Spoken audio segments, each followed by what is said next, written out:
Hi Gabe, it's Tamara. Welcome to day 23 of your gratitude meditation series. In the spirit of gratitude, I want to say thank you for going deeper into your meditation journey with me. Today, we are going to explore the intrinsic connection between gratitude and compassion, and how compassion starts to change your experience and the world. Compassion is the key to recognizing and honoring what links us together. It is the knowing that because I am human and you are human, that we are really more alike than we could ever be different. When we judge another human being, we deny the connection that ties us all. We are all human beings. And when we refrain from judgment and we choose compassion, we open up a new level of grace. We become conduits for peace, understanding, happiness, and gratitude. From a place of gratitude, our hearts soften. Compassion becomes a natural way of being. From our compassion collective with others, we become a force that creates miracles. So let's today make space in our hearts for compassion. Smile, feel that all the way in your heart, and breathe. There is a hidden link between gratitude and compassion. When you feel kindness in your heart, you are being compassionate. This quality has been worshipped in both Jesus and in the Buddha. In fact, in Buddhism, this heart-centeredness is called bodhisattva, or being an enlightened being who has taken a vow of compassion. But at the same time, compassion often feels impossible. Maybe you don't have this experience, but oftentimes I find myself finding it impossible to have compassion. I find myself angry and judgmental against what I perceive as wrongdoing or evil. I would say for myself, on a normal basis, it's about 10% of the time that I am judgmental and angry, and 90% of the time I can be in my compassionate and heart-centered self.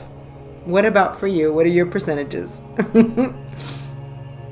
But when I judge, that means my ego has created a sense of righteousness, which means someone else is wrong, but I'm right.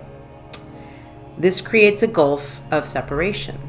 So instead, being thankful is the opposite of being judgmental.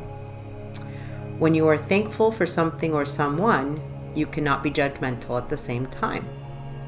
This understanding is both magical and has healing powers, because if you feel critical and judgmental about or towards someone, no matter how hard you try, when you find reasons to be thankful for this person being in your life, then everything is shifted. A simple technique is to visualize the person's face. And once you see it clearly, imagine that you are their father. I imagine I'm their mother. And say what you would like to that person. But when you say these things, adopt the attitude of being a loving parent. So no matter how critical you may want to be, you can't help but be thankful that this person was born, that you are able to love him or her, that you share the joy of their childhood. Stepping down from the judge's chair brings a complete shift in attitude. Even though the person's worst faults become something you wish to help them with and not to condemn. The next step towards compassion is to forgive. And in the Hawaiian lineage, we call this ho'oponopono, or the forgiveness prayers, which ho'o means to return, and pono means right action. So when we practice ho'oponopono, we return to right action twice, or the forgiveness prayers to make things right and make things right again. In the Hawaiian culture, if we see ugliness, it is because our figurative etch-a-sketch or movie screen of life needs to be cleaned so that we can clean up what we're watching.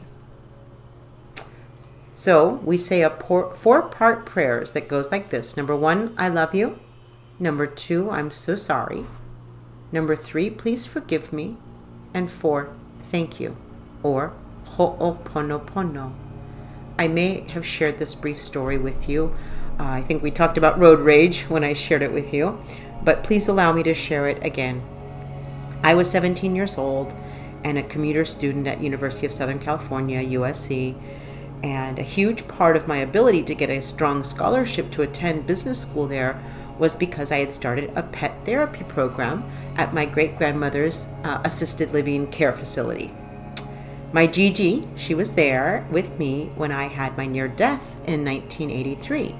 And then in 1992, I wanted to be there for her about 9 years later as she was about to transition out of her physical body.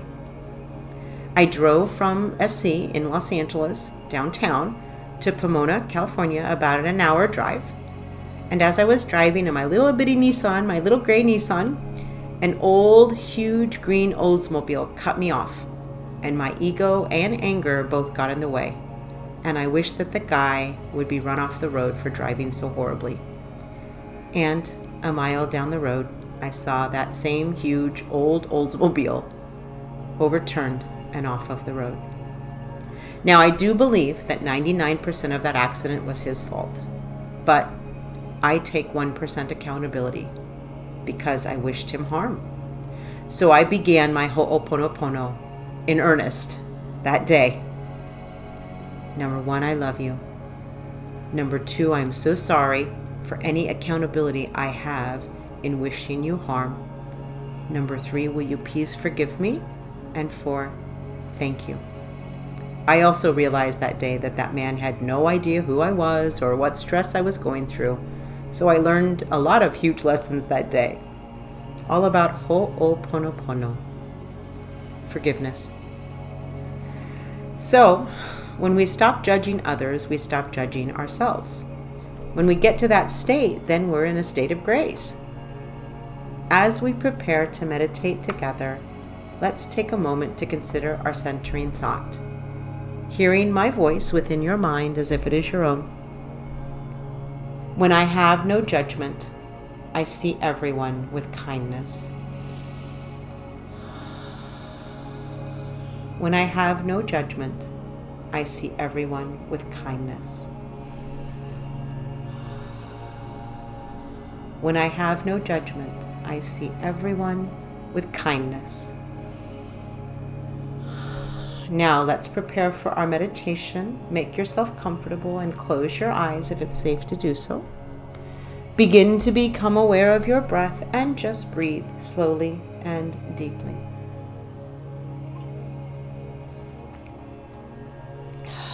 With each breath, allow yourself to become more deeply relaxed.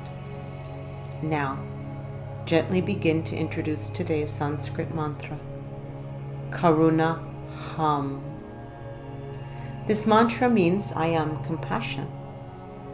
It is the deep compassion that allows you to see the other person as yourself. As you repeat the mantra, allow yourself to feel the compassion that links all other living beings to yourself. Repeat it silently to yourself. Karuna Hum. Karuna Hum. Karuna Hum.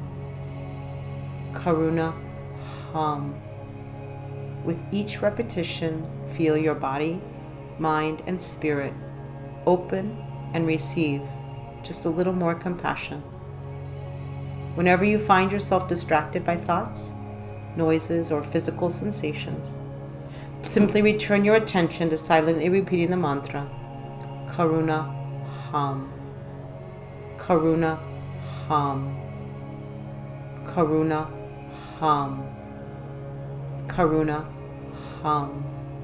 Please continue your meditation. I will mind the time.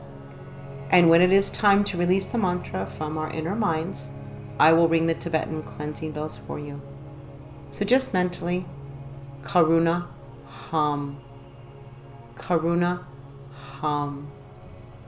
Karuna Hum. Karuna Hum.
It's time to release the mantra.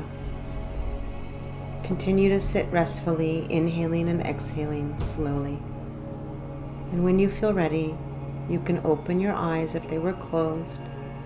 And as you continue with your day, contemplate the centering thought. When I have no judgment, I see everyone with kindness. When I have no judgment, I see everyone with kindness. When I have no judgment, I see everyone with kindness. Namaste.